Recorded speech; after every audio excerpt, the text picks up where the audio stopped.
الله لا إله إلا الله محمد رسول الله عليه صلاة الله لا إله إلا الله لا إله إلا الله محمد رسول الله عليه صلاة الله نحمده ونصلي على رسوله الكريم أعوذ بالله من الشيطان الرجيم بسم الله الرحمن الرحيم رب اشرح لي صدري ويسر لي أمري واحلل عقدة من لساني يفقهوا قولي واجعل لي وزيرا من أهلي اللهم فقهنا في الدين آمين ثم آمين. السلام علیکم ورحمۃ اللہ وبرکاتہ. ناظرین، ہمارا خالق، ہمارا مالک، ہمارا رازق، رب، نگرانی کرنے والا، سب سے زیادہ محبت کرنے والا، رحمان، رحیم، غفور، غفار، قابل توب، وہ ذات ہمارا اللہ ہے. وہ اللہ جو ہمارا خالق ہے، اور وہ صرف ہمارا ہی نہیں، ہمارے ارد گرد تمام چیزوں کا خالق مالک وہ ہے. اس نے صرف ہمارے جسم کی حیت، ہماری ساخت اور کانسٹیٹیوشن ہی نہیں، ہمارے گھروں کے نظام، ہمارے معاشروں کے نظام، ملک و ملت کے نظام اور کائنات کے پورے نظام کو اس ہی نے تخلیق فرمایا ہے. تو یہ بات ہر شخص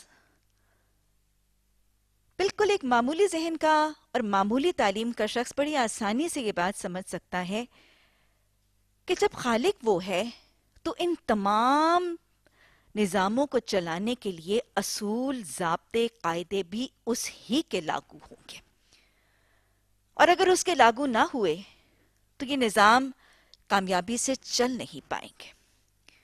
مثلا اگر میں آپ کو ایک روزمرہ زندگی کی مثال دے کر یہ بات سمجھاؤں، آپ دیکھیں کہ آپ اپنے ذاتی استعمال کے لیے کوئی الیکٹرانک گیجٹ لے کر آتی ہیں، کوئی بجلی کا کوئی مشین لے کر آتی ہیں. مثلا آپ دیکھیں کہ آپ فلپس کی ایک گیجٹری لے کر آئیں اور استعمال کرنے کے لیے آپ نے اس کا مینول کھولا. تو ذرا سوچیں، اگر آپ نے مشینری یا وہ گیجٹ فلپس کا لیا ہے تو ظاہری سی بات ہے کہ آپ آپریٹنگ مینول اس ہی کمپنی کا پڑھیں گی. آپریٹنگ مینول کسی اور کمپنی کا نہیں، مینوفیکچرنگ کمپنی ہی کا اس مشین کے استعمال کے لیے استعمال کیا جاتا ہے. یہ مشین کتنی بجلی پر چلے گی، کتنی وولٹیج پر چلے گی، اس کے اندر کون سا تیل ڈالنا ہے، یہاں تک کہ ہم ایک عام کپڑے بھی لیتے ہیں تو اس کے اوپر بھی اس کی انسٹرکشنز لکھی ہوتی ہیں کہ اس کو ہینڈ واش کرنا ہے، اس کو بلیچ کرنا ہے، اس کو ٹمبل ڈرائی کرنا ہے، اس کو آئرن کیسے کرنا ہے. تو لہٰذا یاد رکھیے گا، تخلیق اور مخلوق اور ہر بنائے ہوئے نظام کو کامیابی سے چلانے کے لیے خالق کے احکامات، اس کے اصول، اس کے قوانین اور اس کی حدود اور قیود اگر مانی جائیں گی تو جیسے قرآن کہتا ہے وَأُولَئِكَ هُمُ الْمُفْلِحُونَ، تبھی فلاح اور کامیابی ہے.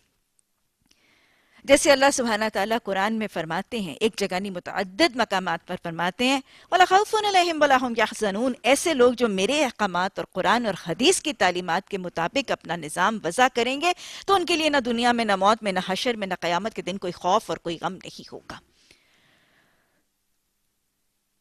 اور وہ لوگ جو اس کے نظام کے مطابق اپنے نظام کو نہیں چلاتے، ان کے لیے قرآن کہتا ہے اولئک هم الخاسرون، اولئک هم الاخسرون، وہ خسارہ پانے والے ہیں، وہ سب سے زیادہ بڑے خسارے سے دوچار ہونے والے. اللہ سبحانہ تعالیٰ نے سورہ عنکبوت کی آیت نمبر 41 میں گھرانے اور گھریلو نظام کی تشکیل کے حوالے سے بہت ہی خوبصورت سا ایک نسخہ وضع فرمایا. قال اللہ تعالی مثل الذین اتخذوا من دون اللہ اولیاء کمثل العنکبوت اتخذت بیتا ان احسن البیوت لبیت العنکبوت لو کانوا یعلمون، کہ دیکھو وہ سارے کے سارے لوگ جو اللہ کے علاوہ اللہ کے کلام، قرآن اور حدیث کی تعلیمات کے علاوہ کسی اور کو اپنا رہبر، کسی اور کو اپنا رہنما، ہادی، گائیڈ بناتے ہیں، کسی اور سے گائیڈنس لیتے ہیں، کسی اور کو آئیڈیلائز، کاپی اور گلیمرائز کرتے ہیں، ان کے بنائے ہوئے گھروں کو کسی اور کا ثقافت کا نظام، کسی اور کی معیشت، کسی اور کے تمدن کے مطابق اپنے گھروں کا سانچہ اور خاکہ تیار کرتے ہیں، تو ان کے گھروں کی مثال بالکل ایک مکڑی کے جالے اور مکڑی کے گھر کی طرح سے ہے، اور مکڑی کا جالا تم جانتے ہو کہ سب سے زیادہ کمزور ہے تمام گھروں میں سے۔ اور میرا خیال ہے اگر آپ اس بات پر ذرا سا غور کریں تو آپ اس چیز کو ضرور ہی سمجھتے ہیں کہ کچھ نصف صدی یا ایک صدی پہلے اگر ہم مغرب کے حالات دیکھتے تو واقعی وہاں کے گھر احن البیوت ہی تھے۔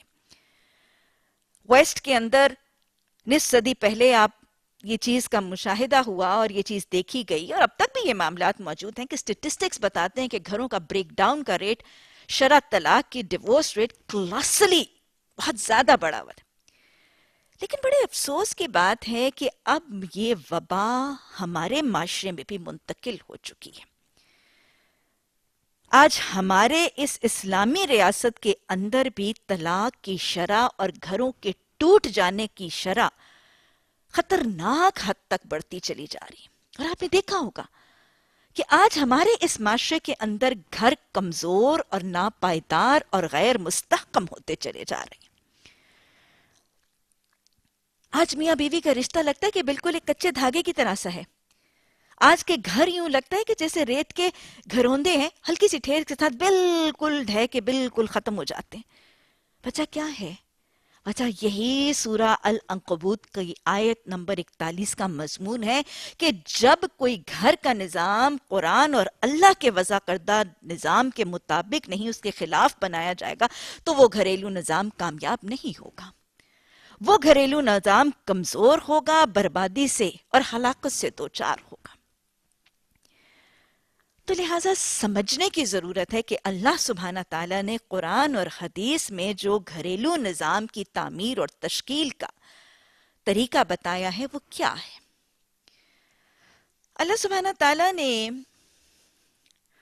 سورہ النساء کی پہلی ہی آیت میں اللہ نے فرمایا یا ایھا الناس اتقوا ربکم الذی خلقکم من نفس واحدہ وخلق منها زوجها وبث منهما رجالا كثيرا ونساء واتقوا الله الذي تساءلون به والأرحام إن الله كان عليكم رقيبا۔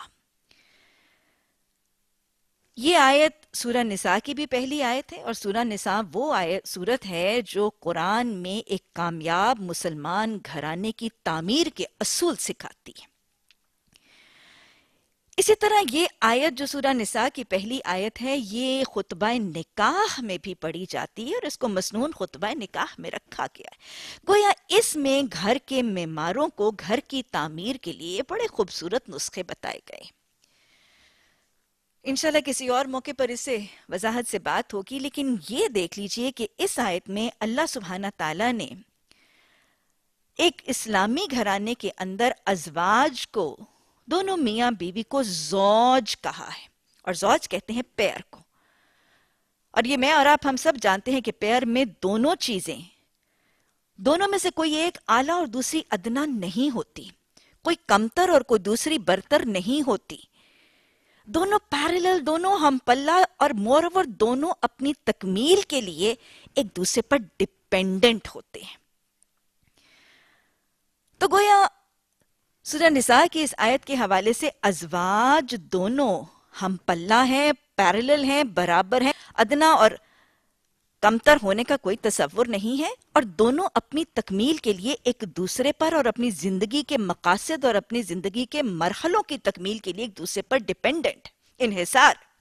اور یہ بات ہم ظاہری طور پر جانتے ہیں کہ خالق نے مرد و زن کو مختلف حیت، مختلف ساخت، کانسٹیٹیوشن اور باڈیلی کمپوزیشن اور مختلف ایموشنل ڈھانچے پر بنایا ہے، اور اس مختلف تخلیق کی بنیاد پر ان دونوں کا دائرہ کار، ان کے حقوق و فرائض مختلف بنا دیے گئے ہیں، اور ٹوٹل عدل کے ساتھ معاملہ ہے، کسی کے ساتھ کوئی ظلم اور حق تلفی کا معاملہ نہیں کیا گیا۔ مثلا مرد اگر ہم دیکھیں تو مرد جسمانی طور پر، اعصابی طور پر مضبوط ہے، طاقتور ہے، اسٹرانگ ہے، ریزیلینٹ ہے، ٹف ہے، ہارڈی ہے، تو لہٰذا اس کا دائرہ کار گھر نہیں، گھر سے باہر بنا دیا گیا. اس کے لیے کہہ دیا گیا کہ جو جسمانی اور اعصابی طور پر مضبوط ہے اس کے لیے کہہ دیا گیا وَلِلرِّجَالِ عَلَيْهِنَّ دَرَجَةٌ. دیکھو تمہارا ان عورتوں کے اوپر ایک درجہ ہے. اور وہ درجہ کیا ہے؟ اللہ سبحانہ تعالیٰ نے سورہ نساء میں بڑی وضاحت سے اللہ سبحانہ تعالیٰ نے آیت نمبر 34 میں واضح طور پر بتا دیا الرجال قوامون علی النساء بما فضل اللہ بعضهم علی بعض وبما انفقوا من اموالهم، کہ یہ جو جسمانی اور اعصابی طور پر زیادہ مضبوط ہے یہ قوام ہے، یہ قوام ہے، اور یہ قوام اپنے مالی اخراجات کا ذمہ دار ہے. گویا اس کا دائرہ کار گھر سے باہر ہے. یہ معاشی کفالت اس کی ذمہ داری ہے. یہ معاشی کفالت اپنی ماں کی، بہن کی، بیٹی کی، بیوی کی، ہر اپنے فیمیل رشتے کی کرے گا، اور اس کا دائرہ کار گھر سے باہر ہے. گھر میں اس کی حیثیت قوام کسی ہے. عورت بنیادی طور پر نرم و نازک ہے، شفقت اور محبت زیادہ رکھنے والی ہے، لہٰذا جسے صنف نازک کہا جاتا ہے نا، تو لہٰذا اس کا دائرہ کار، اس کے نرم، اس کی محبت والے، شفقت والے ہاتھ اور اس کی گود کو بچوں کی پرورش اور نگہداشت اور گھر کے دائرہ کار تک اس کا دائرہ کار مقرر کر دیا گیا. اور پھر یاد رکھیے گا ان دونوں کے ان کے دائرہ کار سکھا کر یہ واضح طور پر قرآن نے سمجھا دیا سورہ بقرہ میں ہن لباس لکم وانتم لباس لہن، تم دونوں ایک دوسرے کا لباس ہو. جیسے لباس جسم کے قریب ترین ہوتا ہے، لباس جسم کو سکون دیتا ہے، راحت دیتا ہے، عزت آبرو کا ذریعہ بنتا ہے، اس کے تعارف، اس کی پہچان کا ذریعہ بنتا ہے، اس کو سکون فراہم کرتا ہے اور اس کے عیبوں کو ڈھانپ لیتا ہے. تو تمہارا تعلق آپس میں ایسا ہونا چاہیے، جسم اور لباس کا تعلق ہونا چاہیے. اور یہ بھی یاد رکھنا کہ وصل ہو خیر، گھر ایک مسلمان گھرانہ کوئی جنگ کا میدان یا کوئی کشتی کا اکھاڑا نہیں ہے جہاں اپنے اپنے حقوق کی چھینا جھپٹی ہوگی. یہ گھر امن کا گہوارہ ہے، لِتَسْكُنُوا عَلَيْهَا، یہ سکون اور باہمی موافقت کے لیے بنایا گیا ہے. اس مرد کو اس کا طریقہ کار سکھا دیا گیا. معاشی کفالت تمہارا بوجھ ہے، تم گھر کے قوام ہو، اتھارٹی کنٹرول تمہارا ہے، تم سپرویژن بھی کرو گے، پالیسی میکنگ بھی کرو گے، سرویلنس، چیکنگ، مانیٹرنگ، سب اتھارٹی میکنگ تمہارا اختیار ہوگا. مالی کفالت تمہاری ذمہ داری ہوگی. اور اس کو ساتھ ہی سکھا دیا گیا ہن لباس لکم وانتم لباس لہن، اور اس کو یہ بھی واضح کر دیا گیا نساؤکم حرث لکم، اور اس کو واضح طور پر سورہ نساء میں وارن کر دیا گیا وعاشرہن بالمعروف. دیکھو ان کے ساتھ بھلے چنگے دستور کے طریقے کے مطابق ان کے ساتھ گزران کرنا. حدیث نے ان مردوں کو سکھا دیا، شوہروں کو حدیث نے سکھا دیا کہ تم میں سے بہترین وہ ہے جس کے اخلاق اچھے ہیں، اور تم میں سے کامل وہ ہے جو اپنی بیوی کے حق میں اچھا ہے. شریعت نے ان کو سکھا دیا، آپ صلی اللہ علیہ وسلم کی حدیث نے ان کو بتا دیا کہ اپنی بیویوں کو جن کو تم نے اللہ کے نام پر اپنے لیے حلال کیا ہے، ان کے معاملے میں اللہ سے ڈرتے رہنا. جو خود کھاؤ گے وہ انہی کھلانا، اور جو خود پہنو گے انہیں پہنانا. حسن سلوک، محبت، خلوص، اخلاص، خیر خواہی اور بہترین نمونے سکھا کر ان کو قوام بنا دیا گیا، اور معاشی کفالت کا بوجھ ان کے کندھوں پہ ڈال دیا گیا. ان کو بتا دیا گیا کہ بہترین تحفہ، وہ تحفہ جو تم دو گے اپنے اہل خانہ کو اور اپنے ازواج کو، وہ تمہارے لیے صدقہ بن جائے گا، اور جو اخراجات تم ان پر کرو گے وہ بھی تمہارے لیے صدقہ بن جائے گا. اور اسی سینیریو میں اس خاتون کو، اس کی زوجہ کو بھی شریعت نے سمجھا دیا کہ ایک تو تم نے اس کا لباس بننا ہے، لیکن یاد رکھنا معاشی کفالت تمہاری اللہ نے اس کے ذمے ڈال دی. تم پہ کسی قسم کا کوئی معاشی بوجھ نہیں ڈالا گیا. تم ماں ہو، بیوی ہو، بہن ہو، بیٹی ہو، تمہاری ذمہ داری وہ اٹھائے گا. تمہارے معاشی اخراجات، تمہارا نان نفقہ وہ برداشت کرے گا. تمہیں خود اپنی ذاتی ملکیت رکھنے کا اختیار اور حق دیا جائے گا. تمہیں مال کمانے کی اجازت اور لچک دی جائے گی. تمہیں مزید وراثت سے مال دلوایا بھی جائے گا. تمہیں گھر کی رانی بنا کے رکھا جائے گا. یاد رکھیے گا میرا معاشرہ اگر عورت کو یہ حق نہیں دیتا تو ہمارا دین عورت کو بہرحال یہ حقوق ضرور دیتا ہے. اس کو گھر کی رانی مہارانی بنا کر بٹھا کر اس کو اللہ نے سورہ احزاب میں بتا دیا وَقَرْنَ فِي بَيُوتِكُنَّ. دیکھو یہ تمہارے حقوق تمہیں دلوا دیے گئے اور اب کیا کرنا؟ اب ٹک کے قرار پکڑ کے عزت کے ساتھ وقار کے ساتھ اپنے گھروں میں بیٹھی رہنا. یہی تمہارا اصل دائرہ کار. تمہارا گھر، تمہاری یہ چار دیواری تمہارے فرائض کی اماج کا، تمہارے فرائض کی جگہ بنیادی طور پر تمہارا یہ گھر ہی. بیکار لا یعنی کا گھومنا پھرنا، ونڈو شاپنگز کا کرنا، کمیٹی پارٹیاں، کافی پارٹیاں اور فضول لا یعنی کی محفلیں، یہ تمہارا دائرہ کار نہیں ہے. تم شمع محفل نہیں ہو، تم اپنے گھر کی زینت اور اپنے گھر کی رانی ہو. اس خاتون کو واضح طور پر یہ بتا دیا گیا کہ اپنے بچے کو 2 سال دودھ پلاؤ، یہ تمہارے لیے حکم خداوندی ہے، تمہارے لیے فریضہ دین ہے. بیوی کے طور پر اس کو اس کی صفات سکھاتے ہوئے اللہ سبحانہ تعالیٰ نے سورہ النساء میں فرما دیا کہ اچھی بیویوں کی صفات فالصالحات قانتات والحافظات للغیب بما حفظ اللہ. یہ 3 صفات تمہارے لیے بیوی کے طور پر جب تمہارے شوہر کے حقوق ہیں وہ لازم ہے. نیک بیویاں جو اپنے شوہروں کی اطاعت گزار ہیں. آپ صلی اللہ علیہ وسلم نے فرمایا دنیا ساری کی ساری متاع ہے اور دنیا کی بہترین متاع ہے ایک نیک بیوی.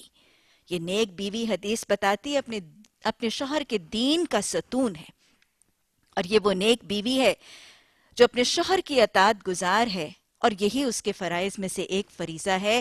حدیث بتاتی ہے کہ جب وہ اپنے شوہر کی اطاعت کرتی ہے اس وقت اس کے لیے بخشش اور رحمت کی دعائیں کرتے ہیں ہواؤں کے پرندے، سمندر کی مچھلیاں، جنگل کے درندے اور آسمان کے فرشتے. اس کو بتا دیا گیا کہ تمہارے لیے وہ قوام مرد تمہیں اس کی اطاعت کرنی ہے، اپنے گھر کے اندر نیکی کا طریقہ، بر کا طریقہ رائج کرنا ہے. یہ اس کے حقوق ہیں. اور پھر اگلا حقوق یہ ہے حافظات کے حوالے سے کہ اس کی غیر موجودگی میں اپنی عزت، مال، آبرو، اس کے جان، اس کی رازوں کی حفاظت کرنی ہے، اس کی اولادوں، اس کے گھر کے ماحول کی حفاظت کرنی ہے. اور پھر سب سے بڑی اور قیمتی اور انمول خزانہ جو وہ اپنا تمہارے پاس چھوڑ کے جائے گا وہ محبوب والدین، ان کی حفاظت کرنی ہے. وہ والدین جو چھوڑ کے بھی تمہارے پاس امانتاً اس لیے جائے گا کہ تمہارے اور تمہاری اولادوں کے لیے رزق حلال کمانے کے لیے وہ گھر سے باہر نکلے گا. اس کی غیر موجودگی میں اس کے محسن والدین کی حفاظت کرنی ہے، محبت کرنی ہے، نرمی کرنی ہے، شفقت کرنی ہے، ان کی عیادت کرنی ہے اور ان کی خدمت کرنی ہے. اور یہی وہ دائرہ کار ہے جو قرآن نے خاتون اسلام کو وضع کر دیا کہ یہ تمہارا دائرہ کار ہے اور یہی تمہارے فریضہ دین کا دائرہ کار بھی ہے. لیکن یہ یاد رکھیے گا کہ اسلام نے یہ دائرہ عورت کے لیے فرض کرنے کے بعد اس کو گھر کے اندر قید نہیں کیا.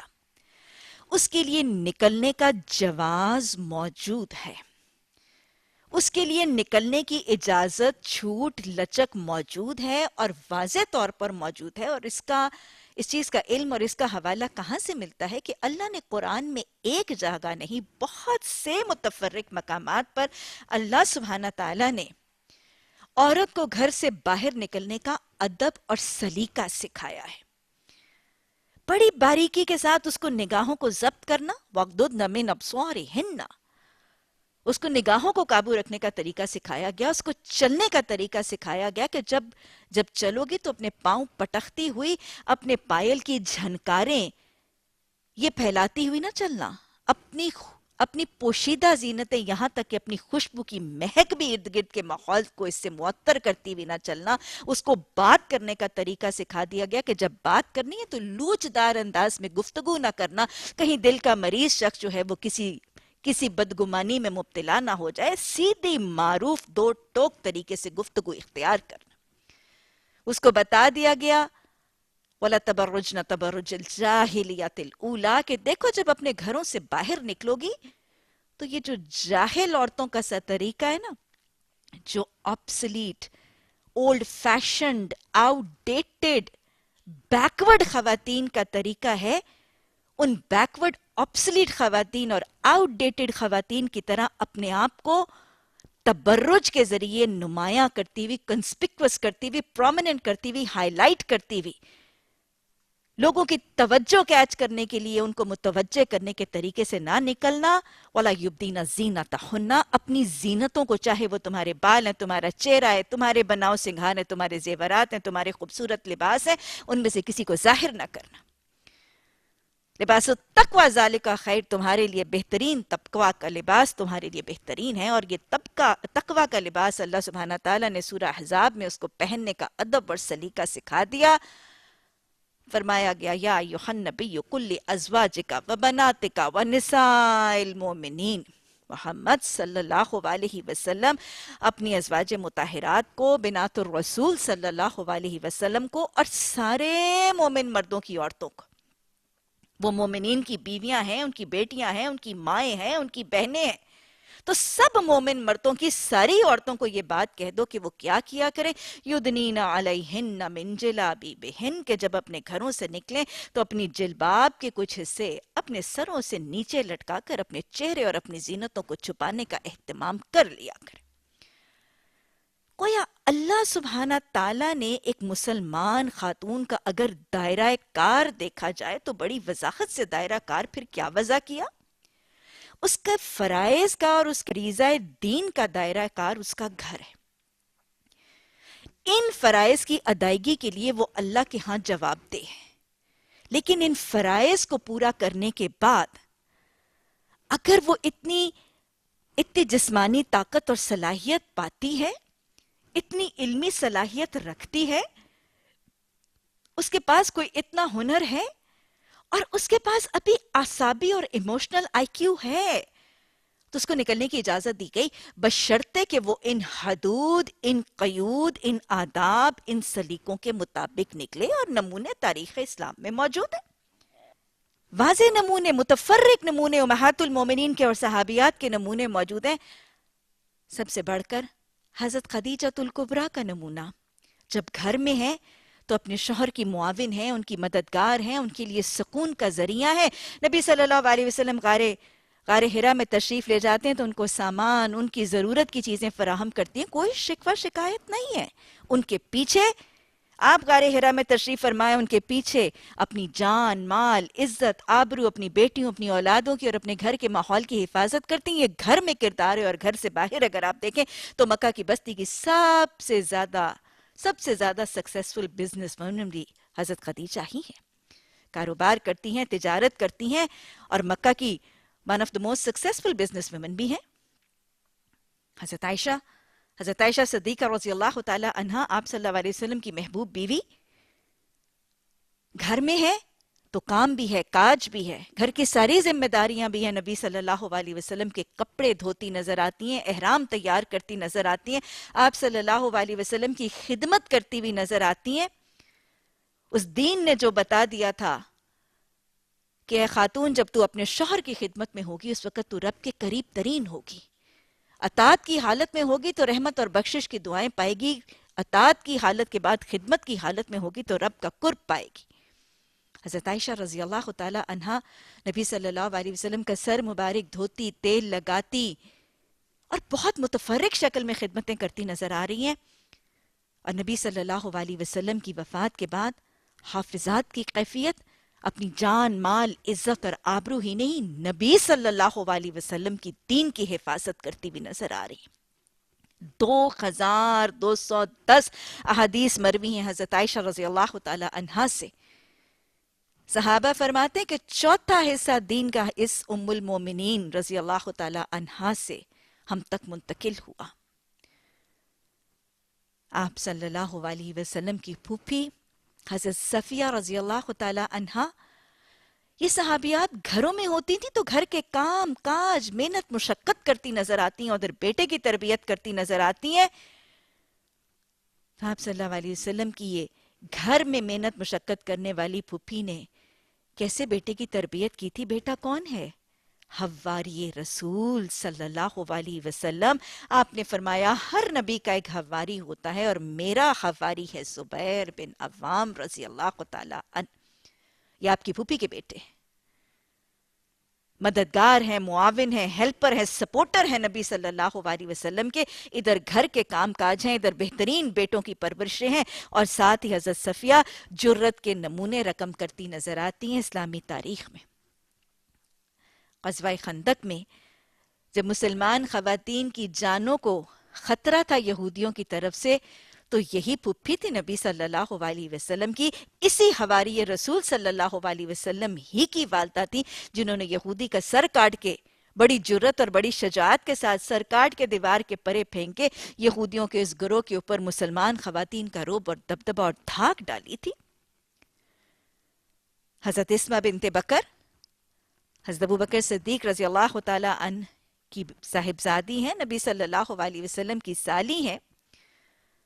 گھر میں خدمت اور گھر میں کام کاج کی کیفیت، گھر میں جھاڑو لگاتی ہیں، کپڑے دھوتی ہیں، پانی دور سے ڈھو کے لاتی ہیں، چکی پیستی ہیں، آٹا گونتی ہیں، روٹی پکاتی ہیں، گھوڑے تک کو پانی ڈالتی ہیں، گھوڑے کو مالش کرتی ہیں، اور کھجور کی گٹھلیاں پیس کر گھوڑے کو کھلانے کے کام بھی عمل میں لاتی ہیں. یہ سب سرگرمیاں جاری ہیں، اور ادھر اولادوں کی یہ بنانا کیا چاہتی تھی؟ اولادوں کو باقیات و صالحات بنانا چاہتی تھی. ان کے دلوں میں وہ آیت رچ بس گئی تھی، والمال والبنون زینت الحیات الدنیا والباقیات الصالحات. یہ اپنی اولادوں کو باقیات و صالحات بنانا چاہتی تھی، یہ امت کی بانجھ نہیں بننا چاہتی تھی. آپ نے فرمایا تھا نا، تم جانتے ہو کہ امت کی بانجھ کون ہے؟ آپ نے فرمایا کہ امت کا بانجھ وہ شخص نہیں ہے جس کی اولاد نہیں ہے، امت کا بانجھ تو وہ شخص ہے جس کی اولاد ہے، اور اس نے اس اولاد کو اپنے لیے صدقہ جاریہ نہیں بنایا. حضرت اسمہ بنت بکر رضی اللہ تعالی عنہا کے بیٹے حضرت عبداللہ بن زبیر حواری رسول صلی اللہ علیہ وسلم کے بیٹے بھی ہیں. یہ حضرت عبداللہ بن زبیر جو اسلامی تاریخ کے سپوت ہیں، مجاہد دین ہیں، محافظ دین ہیں، اور ایک دور میں مسلمانوں کے خلیفہ بھی ہیں، جرت کا ایک نمونہ اور ایک پہاڑ بھی ہیں. یہ گھر ہے اور یہ بچوں کی تربیت ہے، اور ادھر حضرت اسمہ حضرت عائشہ رضی اللہ تعالی عنہا کے ساتھ تبلیغ میں، دعوت میں، اشاعت میں سرگرم عمل نظر آتی ہیں. حضرت ام عمارہ رضی اللہ تعالی عنہا گھر میں محنت اور جفا کشی کے ساتھ کام کرنے والی، گھریلو ذمہ داریوں کو ادا کرنے والی ماں جب تربیت کرتی ہے تو دو اسلامی تاریخ کے روشن مینار ہیں. ایک بیٹا حضرت عبداللہ محافظ رسول صلی اللہ علیہ وسلم ہوئے غزوہ احد پہ، اور پھر جھوٹے داعی نبوت کے قتل کے مرحلے میں بھی معاون ہوئے. اور دوسرا بیٹا عظیمت کا ایک پہاڑ، جرت کا ایک مینار، روشنی کی ایک چراغ، اور ماں کے لیے باقیات و صالحات رقم کرنے والا بیٹا. یہ وہ بیٹا ہے جس نے جھوٹے داعیے حق کے سامنے، جھوٹے داعیے نبوت کے سامنے سرنگو نہیں ہوئے تھے. جسم کا ایک ایک ٹکڑا زندہ جسم کا مسلح کیا گیا تھا، جسم کے ٹکڑے کٹ کٹ کے زمین پر گرتے گئے تھے، زبان پر کلمہ شہادت جاری رہا، اور یوں ہی جام شہادت نوش فرمایا تھا. یہ وہ بیٹے ہیں جن کی یہ ماؤں نے پرورش کی، گھروں کے کام کاج دھندوں کے ساتھ ان بیٹوں کی پرورش کی گئی. اور پھر ادھر حضرت ام عمارہ میدان جنگ میں، غزوہ احد میں زخمیوں کو پانی پلاتی بھی نظر آتی ہیں، مرہم پٹی کرتی بھی نظر آتی ہیں. اور جب مرد چھٹ گئے تھے، نبی صلی اللہ علیہ وسلم غیر محفوظ ہو گئے تھے، اس وقت ام عمارہ لپکی تھی. بیٹے کو بلایا تھا، عبداللہ آؤ، نبی صلی اللہ علیہ وسلم کی ذات اقدس غیر محفوظ ہے. اور اس حفاظت کا کردار حضرت ام عمارہ کا نبی صلی اللہ علیہ وسلم نے سراہا تھا، تبصرہ کیا تھا. خود کے بعد آپ نے فرمایا بھائیو، ام عمارہ تم سب پر سبقت لے گئی. میں دائیں دیکھتا تھا ام عمارہ، میں بائیں دیکھتا تھا ام عمارہ، میں آگے دیکھتا تھا ام عمارہ، میں پیچھے دیکھتا تھا ام عمارہ، ہر طرف ام عمارہ ہی تھی. تو آج خواتین اسلام کو، اسلام جو انہیں حقوق دیتا ہے ان کو بھی سمجھنے کی ضرورت ہے، اور اپنے فرائض کو بھی سمجھنے کی ضرورت ہے. میری بہنوں کو، میری بیٹیوں کو اپنا دائرہ کار سمجھنا ضروری ہے. مسلمان خاتون کا دائرہ کار اس کا گھر ہے، اس کے فریضے اس کے گھر میں ہیں.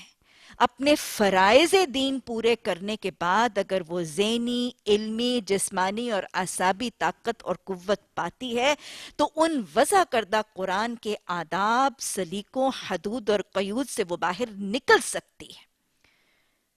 اور جب وہ نکلے گی تو وہ اپنے تن من دھن اس قرآن کی تبلیغ کے لیے، ارشاد کے لیے، نفاذ کے لیے پیش کرے گی، اور یاد رکھے گی کہ جب اسے ماں بننا ہے تو اسے حضرت ام عمارہ، حضرت صفیہ، حضرت افراء، حضرت خنسا، حضرت اسمہ بنت بکر رضی اللہ تعالی عنہم، ان کے نمونے یاد رکھنے ہیں۔ جب اسے بیوی بننا ہے تو اسے حضرت خدیجہ، اسے حضرت عائشہ، حضرت ام داخدہ، حضرت جابر بن عبداللہ کی اور حضرت ابو ایوب انصاری کی زوجہ محترمہ، ان کے نمونے رقم کرنے ہیں۔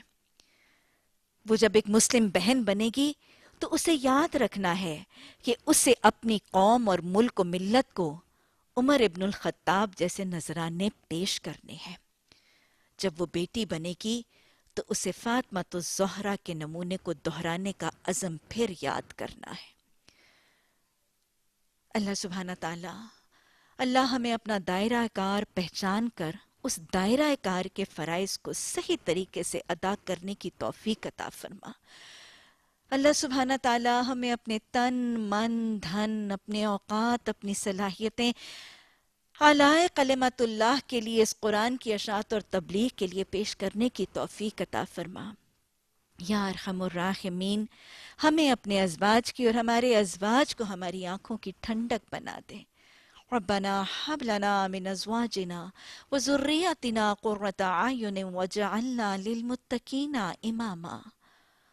ربنا لا تزغ قلوبنا بعد اذ هديتنا وهب لنا من لدنك رحمة انك انت الوهاب۔ سبحانك اللهم وبحمدك نشهد ان لا اله الا انت نستغفرك ونتوب اليك۔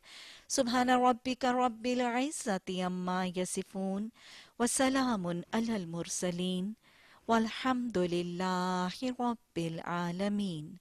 آمین ثم